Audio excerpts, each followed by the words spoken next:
I think we're at one of those crossroads at the moment where discussions about what to do next are buzzing around like wasps, and one of these, one of these, one of the elements of this discussion is about conscription. Once thought to be a relic of the past, it's now come back. It's resurfaced in the wake of the growing global uncertainty, with the Polish Prime Minister Donald Tusk calling for mass military training, Latvia's president advocating for European nations in general to reintroduce conscription. But we have to ask, where does Britain stand or fit into this debate? In Britain, conscription has been an episodic feature of our military history. First introduced in 1916 and initially resisted quite vigorously. Because of the staggering casualties of the First World War. It was reintroduced in 1939 almost immediately as soon as the war began, as the spectre of Nazi aggression loomed. But again, there were calls for it earlier and it was resisted. Mandatory military service lasted until 1960, making making that the longest period of conscription in British history. 1960 marked the end of the era when young British men were compulsorily enlisted into the armed forces. Since then, Britain has prided itself on maintaining a professional voluntary military force, in contrast to nations such as Israel, South Korea, and recently Latvia, which have either retained or reinstated compulsory service. So why is this discussion resurfacing now? The answer lies in the confluence of global and military reality. The war in Ukraine serves as a stark reminder that Europe can no longer take its own security for granted, and the military responses that we can make are limited. The United States, long the backbone of NATO's collective defence, is increasingly frustrated with Europe's military underinvestment, and Donald Trump has explicitly signalled that European nations should not expect a blank cheque from Washington, or indeed they cannot expect any reliable support.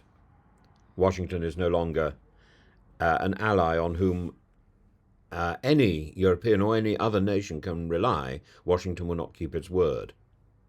Consequently, European leaders are responding. The Baltic states, acutely aware of their proximity to Russia, have reinstated conscription. Even Germany, historically averse to militarization, has hinted at revisiting the idea.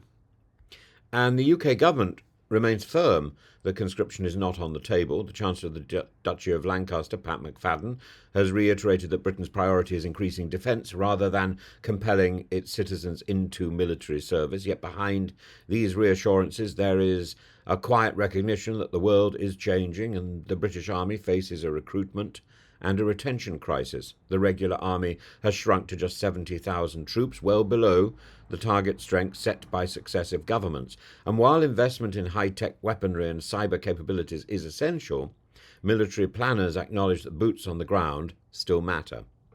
So if Britain were to face a large-scale conflict, would its all-volunteer force be sufficient?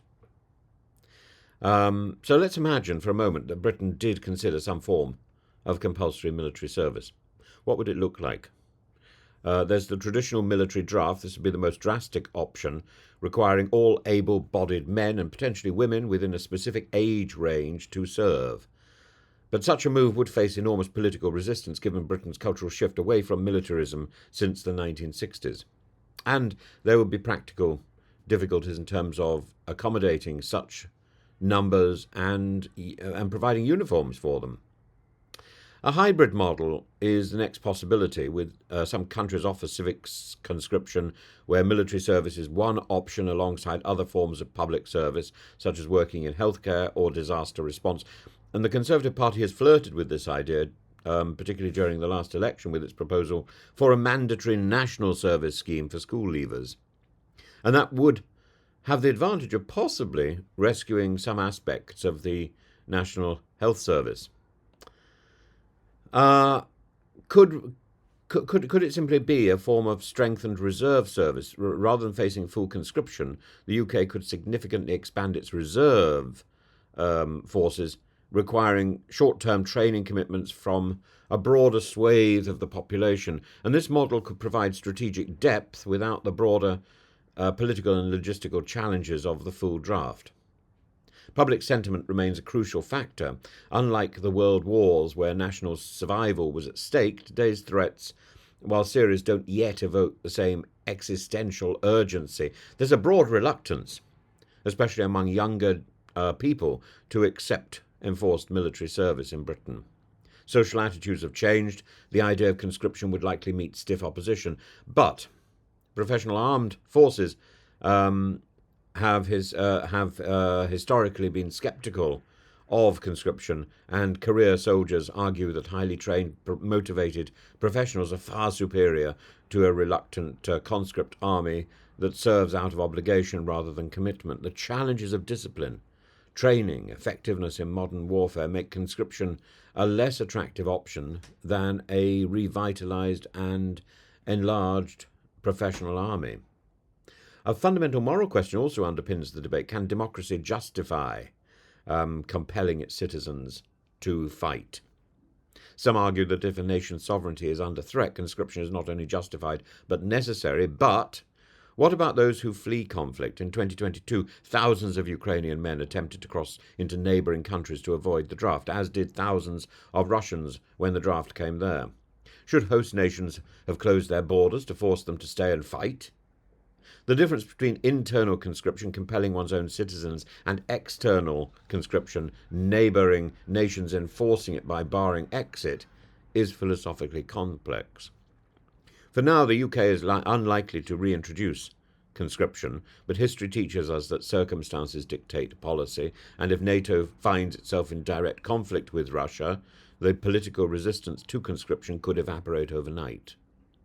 In the meantime, Britain faces difficult choices. It must address its recruitment shortfalls, it must enhance its strategic readiness, and prepare for a world where war is no longer an abstract concept, but a tangible threat.